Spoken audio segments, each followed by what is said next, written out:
عارفين ليه 4 أيوب اتسمى بالاسم ده؟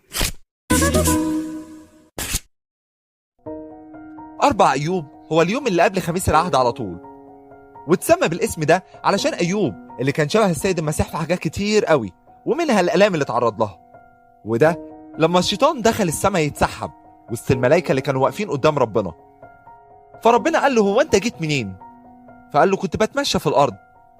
فربنا رد عليه وقال له: هو أنت حطيت عبد أيوب في دماغك؟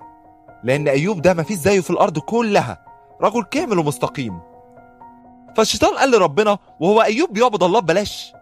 ما أنت محاوط عليه من كل ناحية ومبارك في كل أملاكه. طب جرب كده ترفع إيدك عنه وهو هيجدف عليك.